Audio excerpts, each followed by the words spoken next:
If you're a Spider-Man fan, then you've probably heard the outrageous debates online talking about Mary Jane Watson from the Sam Raimi Spider-Man trilogy. Most of the outrage is caused by the fact that people don't really like her very much. People generally label her as the worst love interest in any of the Spider-Man franchises, despite her being in probably the most praised Spider-Man franchise out of them all, the Sam Raimi trilogy. However, in this video, I'm here to tell you that actually Mary Jane is a great character. And with the Raimi fanboy invested in me, I will convince the general populace that Kirsten Dunst as Mary Jane Watson from the Sam Raimi Spider-Man trilogy is actually better than a lot of you previously thought.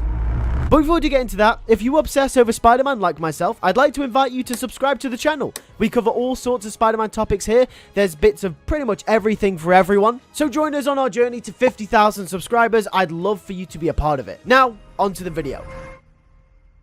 The first question that you're asking is, how? How is Mary Jane actually a good character? Because all I see online is her being slated as the worst character to ever grace cinema. And yes, the first thing that you're probably thinking is, Mary Jane is not a nice person. I want to clear something up very quickly before I get onto what I think makes her great. Yes, she isn't a very likable character, and maybe that might be why your main criticism of her is that, but that doesn't make her a bad character, and you'll see why. So first of all, we have to understand Mary Jane's character in the films. What is her story and what is her purpose? Her main arc throughout the first two films is to find the meaning of love. MJ's story is that of a tragic one in the Raimi films. Although they don't take the party girl personality from the comics, Raimi MJ still has to deal with the same issues that comic MJ dealt with herself, and that is the tragedy of her home life. Very early on in the first film, it is made very clear that MJ's life isn't the greatest at home. In fact, one of the first scenes that we get when we meet MJ is her rushing out of the house away from her father, who appears to be shouting at her. Although it's never explicitly made clear, using context clues from the comics and the stereotypical male figure presented in the scene, we can come to a solid assumption, or even a solid conclusion, that MJ has experienced some form of abuse throughout her childhood, and so has her mother. And yes, I know, obviously we don't see this, but it is a Spider-Man movie, so it'd be a bit of a madness if we actually did. But anyway, it is implied, and I'm pretty sure this is what Raimi was going for when we get to see this scene with MJ. And it doesn't stop there. The idea of poor male figures in MJ's life continues on throughout the film. Now, this might be quite controversial given the times that we live in at the moment, but remember, this film did come out in 2002. My impression from the way in which MJ's character was written is that her want is to get gratification from a male figure, whereas her need, as we'll discuss later on in the video, is to realize that she needs someone who will treat her for who she is and not what someone else wants her to be. Like I said, obviously the lead female character's arc revolving around male figures and love is obviously wrong in itself, but like I said, this film came out in 2002, so this treatment of Mary Jane is just a product of its time. Yeah, it's wrong and it would never happen today, but it doesn't necessarily mean that the execution was bad. Either way, let's break down her story and let's break down her arc. So her father throughout her childhood was never supportive of her, so she longs and has lacked that sense of comfort from a male figure all of her life, which is why she searches for a boyfriend that she can get that gratification from throughout the film. Obviously, her first boyfriend, Flash Thompson, is a jock bully, someone that MJ didn't realize was a complete jerk until he bullied Peter and she saw how it affected the people around her. But before then, MJ knew no different. MJ then decides to go on and date Harry Osborn, finding comfort in someone who on the surface seemed to treat her and the people around him better than Flash did. However, as it is made clear during the second act of the film, Harry only uses MJ as a status symbol to impress his father. The scene where they are at the Oscorp celebration is a perfect representation of this. MJ wears a red dress to the celebration,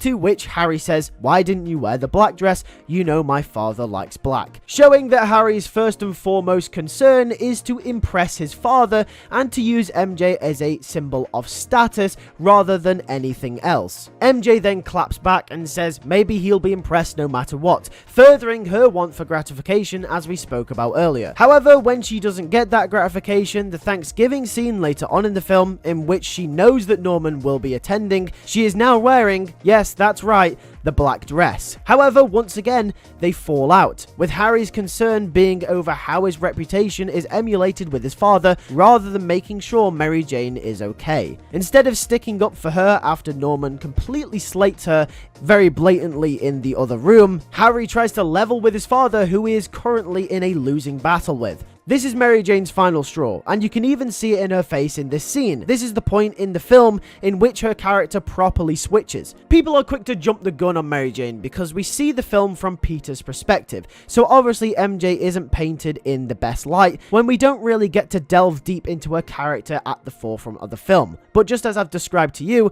Mary Jane has a rather sinister backstory relating to her relationship with male figures in her life. However, when Mary Jane finally realizes that Peter, the person who has been pining over her the whole time, is actually a really nice guy and someone that she can find comfort and love in rather than being seen as a symbol of status, Peter says, "No? Yeah, I bet you feel bad now, don't you? Turns out Peter was the fiend the whole time." On a serious note, Peter's decision to reject MJ in the end crushes her. And we know why from Peter's perspective that he did this. It's because he's Spider-Man and he is simply trying to protect Mary Jane. He doesn't want what happened to Uncle Ben to happen to anyone else, and he kinda wants to keep her at a safe distance. Not because he doesn't love her, but because he does. But obviously, we know that because we are watching the film from Peter Parker's perspective, and not Mary Jane's. But you could imagine if we were following this from Mary Jane's perspective, and we have no idea that Peter Parker is Spider-Man, you could imagine it would completely crush the character, and it would probably crush the audience as well. And I bet you would all hate Peter Parker at this point in the story. Imagine you've grown up with an abusive father, had multiple boyfriends that don't treat you right at all, in search of someone who will actually treat you like a proper human being with emotions, and then when that person comes along and you see a chance at true love, he says no?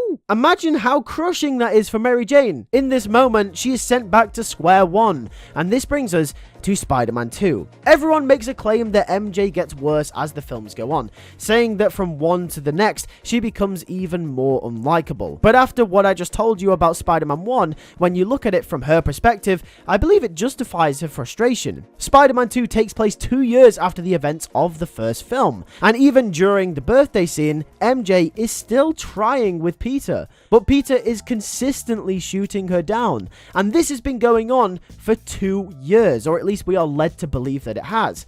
And I believe this is the straw that broke the camel's back. I reckon that if Peter had made a move for her, she would have broken up with John Jameson the next day. But this was confirmation to MJ that Peter was just another man, just another guy that was destined to make her unhappy. Thus, she moves on, or at least she tries, and this is where it gets interesting. Many people say it's horrible of MJ to cheat on John Jameson with Peter, since John did absolutely nothing wrong. And yeah, you're right, I gotta agree with that. However, this whole film, she hung on to hope that she could be with Peter. She knew that there was more than meets the eye with him, knowing that he was hiding something. She knew that there was something more to his character, which is why I personally believe she still hung around for as long as she did, and still kind of kept Peter at a safe distance, still involving him in her life, but obviously knowing that she can't be with him because she was with John Jameson. And then by the end of the second film, Mary Jane's arc is complete with the reveal of Peter as Spider-Man, and Peter finally accepting that he can't run from the inevitable love that he would have with Mary Jane Watson.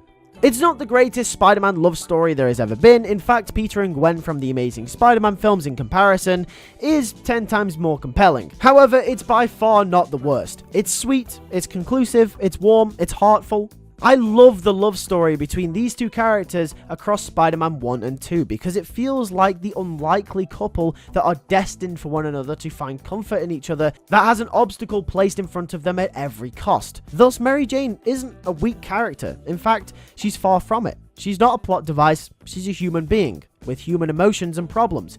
And yeah, maybe her character may be a little outdated since a lot of her character's depth revolves around male figures, but that doesn't mean that at the time it wasn't executed properly. So yeah, Mary Jane is great, and then Spider-Man 3 went and ruined it.